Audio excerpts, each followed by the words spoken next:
देश के अंदर बड़े बड़ों के गढ़ ढहाने वाले छोटे छोटे गरीब व्यक्ति अगर कहीं जीतते तो आम आदमी पार्टी में जीतते हैं। हम सर्वे में नहीं आते, सरकार में आते हैं।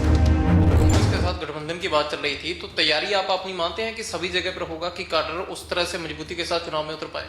रात गई बात गई। मैं तो पहले दिन से कह रहा था कि हम 90 के ऊपर लड़ेंगे और हम 90 पे लड़ रहे हैं। आप देखिए, जिस तरह से बीजेपी ने कहा कि 500 रुपए में सिलेंडर देंगे, आप उन पर तंज कस रहे हो। लगता है कि राजस्व इतना बन पाएगा या है कि जिसमें आप सभी घोषणाओं को पूरा कर सकते? मैं पूछ रहा हूँ, 500 रुपए से 1200 रुपए करने वाले भी तो यही थे। जहां जहां इनकी सरकार चल रही, पहले वहां 500 रुपए में दे दें, फिर बात करें। केजरीवाल के इस्तीफे का आपको लगता है कि कोई इम्पैक्ट देखने को मिलेगा? लोग इस चीज को सहानुभूति तौर पे या राजनीति में पहली बार इस्तीफा इस तरह से देने को लेकर के पॉजिटिव होंगे? इस देश में और दुनिया में अरविंद केजरीवाल की दूसरी मिसाल नहीं मिल सकती। सबसे पहले कमिश्नर के पद को इस्तीफा मारा। अगर पैसे कमाने होते तो वहां भी करोड़ों रुपए कमा सकते थे। फिर इनकम टैक्स कमिश्नर की बात छोड़ दें, मुख्यमंत्री बने, मुख्यमंत्री की कुर्सी को लात मारी। जनता ने कहा था गलती से आ गए, दोबारा नहीं आएंगे। ऐसे प्रचंड बहुमत से आए कि सारी दुनिया में आज तक नहीं हुआ। भारतीय जनता पार्टी के इस तानाशाही सरकार को जड़ से उखाड़ फेंक देना ही हमारा उद्देश्य है। फेंक देना। ਸਤਿ ਸ਼੍ਰੀ ਅਕਾਲ। ਹਰਿਆਣਾ ਦੇ ਵਿੱਚ ਵਿਧਾਨ ਸਭਾ ਚੋਣਾਂ ਨੇ ਤੇ ਆਮ ਆਦਮੀ ਪਾਰਟੀ ਨੇ ਆਪਦੇ ਸਾਰੀ ਜਗ੍ਹਾ ਤੇ, ਕਿਉਂਕਿ ਗਠਬੰਧਨ ਨਹੀਂ ਹੈ ਤਾਂ ਕੈਂਡੀਡੇਟ ਖੜੇ ਕਰੇ ਨੇਗੇ, ਪਰ ਗੱਲ ਇਹ ਹੈ ਕਿ ਜਿਵੇਂ ਚਰਚਾ ਕਾਂਗਰਸ ਤੇ ਬੀਜੇਪੀ ਦੀ ਹੈ ਤਾਂ ਕਿ ਆਮ ਆਦਮੀ ਪਾਰਟੀ ਵੀ ਠੀਕ ਉਸੇ ਤਰ੍ਹਾਂ ਦੇ ਨਾਲ ਕਰ ਪਾਏਗੀ ਜਿਵੇਂ ਦਿੱਲੀ ਦੇ ਵਿੱਚ ਦੇਖਣ ਨੂੰ ਮਿਲਿਆ ਸੀ, ਜਾਂ ਫਿਰ ਪੰਜਾਬ। ਸਾਡੇ ਨਾਲ डॉक्टर सुशील गुप्ता ने, आम आदमी पार्टी हरियाणा के अध्यक्ष ने।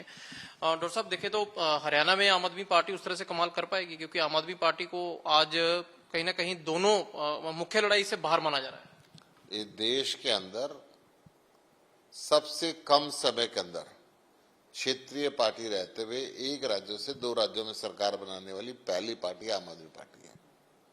इस देश में सबसे कम समय में राष्ट्रीय पार्टी बनने वाली पार्टी आम आदमी पार्टी है। इस देश के अंदर बड़े बड़ों के गढ़ ढहाने वाले छोटे छोटे गरीब व्यक्ति अगर कहीं जीतते तो आम आदमी पार्टी में जीतते हैं। हम सर्वे में नहीं आते, सरकार में आते हैं। पर सर, जिस तरह से कांग्रेस के साथ गठबंधन की बात चल रही थी, तो तैयारी आप अपनी मानते हैं कि सभी जगह पर होगा कि काडर उस तरह से मजबूती के साथ चुनाव में उतर पाए?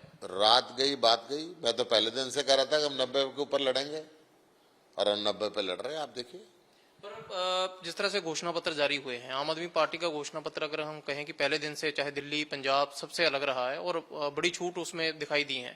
हरियाणा में भी क्या कोई ऐसा ही पंच देखने को मिलेगा कि जिस तरह से दोनों पार्टियों ने सबसे पहले 5 गारंटियां दी हरियाणा के अंदर। बिजली मुफ्त, घरेलू बिजली 300 यूनिट मुफ्त और सारे पुराने बिजली के बिल माफ, वर्ल्ड क्लास एजुकेशन और free, world class health care facility और फ्री, हर महिला को 1000 रुपये महीना और हर बच्चे को रोजगार। ये हम दिल्ली में भी लागू कर चुके हैं, हम पंजाब में भी कर चुके हैं। पर सर, जिस तरह से बीजेपी ने कहा कि 500 रुपए में सिलेंडर देंगे, आप उन पर तंज कस रहे हो। लगता है कि राजस्व इतना बन पाएगा या है कि जिसमें आप सभी घोषणाओं को पूरा कर सकें? मैं पूछ रहा हूँ, 500 रुपए से 1200 रुपए करने वाले भी तो यही थे। जहां जहां इनकी सरकार चल रही, पहले वहां 500 रुपए में दे दें, फिर बात करें। हम जो गारंटी दे रहे हैं, हमारी सरकार पंजाब में है और दिल्ली में है।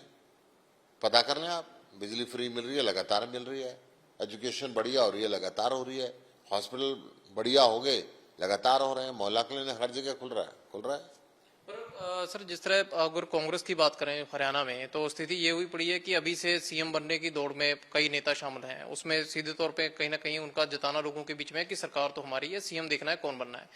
बीजेपी में चलो एक चेहरे पर उन्होंने कुछ लगा दिया कि ये चेहरा ही सीएम का होगा। आम आदमी पार्टी की तरफ से कोई रखा गया है कि आखिर किस चेहरे को लेकर के आगे बढ़ेगी, या फिर अरविंद केजरीवाल की ही सोच और उनका पोस्टर ही आगे रहेगा? देखिए, आम आदमी पार्टी के राष्ट्रीय संयोजक अरविंद केजरीवाल जी जनता से पूछ के फैसला करते हैं।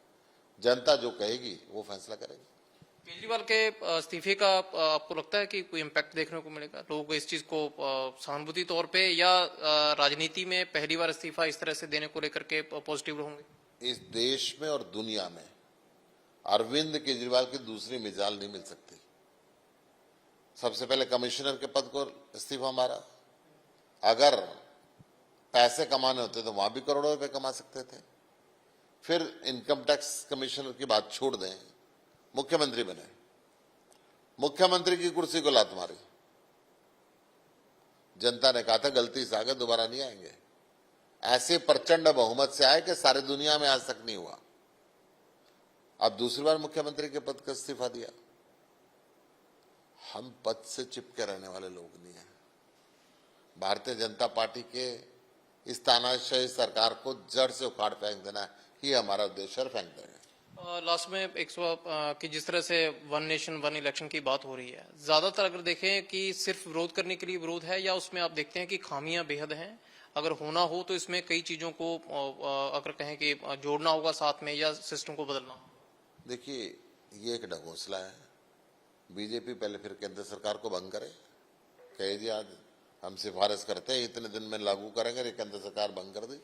इनसे 3 राज्यों के चुनाव तो इकट्ठे कराए नहीं जा रहे। महाराष्ट्र, झारखंड और दिल्ली, ये पूरे देश का कराएंगे। फिर पंचायतों का भी साथ कराएंगे, नगर निगम का भी साथ कराएंगे, नगर पालिका का भी साथ कराएंगे, नगर परिषद का भी साथ कराएंगे। ये केवल झूठ का भंडारा है। ਦੇਖੀਏ ਤਾਂ ਜਿਸ ਤਰ੍ਹਾਂ ਦੇ ਨਾਲ ਹੁਣ ਹਰਿਆਣਾ ਦੇ ਵਿੱਚ ਚੋਣਾਂ ਨੂੰ ਲੈ ਕੇ ਮਾਹੌਲ ਭਖਿਆ ਹੋਇਆ, ਤਾਂ ਆਮ ਆਦਮੀ ਪਾਰਟੀ ਦਾ ਠੀਕ ਉਸੇ ਤਰ੍ਹਾਂ ਦੇ ਨਾਲ ਜਿਵੇਂ ਪਹਿਲਾਂ ਦਿੱਲੀ, ਉਸ ਤੋਂ ਬਾਅਦ ਪੰਜਾਬ ਤੇ ਹਰਿਆਣਾ ਦੇ ਵਿੱਚ ਵੀ ਇਹੀ ਕਹਿਣਾ ਹੈ ਕਿ ਸਰਵੇ ਦੇ ਵਿੱਚ ਬੇਸ਼ੱਕ ਅਸੀਂ ਨਾ ਆਈਏ ਪਰ ਸਰਕਾਰ ਦੇ ਵਿੱਚ ਆਉਣੇ ਆ। ਪਰ ਗੱਲ ਇਹ ਹੈ ਵੀ ਜਿਵੇਂ ਤੇ ਦਾਅਵੇ ਤੇ ਜਿਹੜੇ ਮੈਨੀਫੈਸਟੋ ਜਾਰੀ ਹੋਏ ਉਹਨਾਂ ਤੇ ਵਿੱਚੋਂ ਲੋਕਾਂ ਨੂੰ ਭਰਮਾਉਣ ਜਾਂ ਫਿਰ ਕਹੀਏ ਕਿ ਲੋਕ ਕਿਤੇ ਵਿਸ਼ਵਾਸ ਜਤਾਉਣਗੇ, ਇਹ ਖੈਰ ਬਹੁਮਤ ਦੱਸੂਗਾ। ਸੀਨੀਅਰ ਵੀਡੀਓ ਜਰਨਲਿਸਟ ਮਨਤੇਜ ਦੇ ਨਾਲ ਸਮਿਤ ਸਿੰਘ, ਰੋਜ਼ਾਨਾ ਸੁਖਚੈਨ ਟੀਵੀ, ਚੰਡੀਗੜ੍ਹ।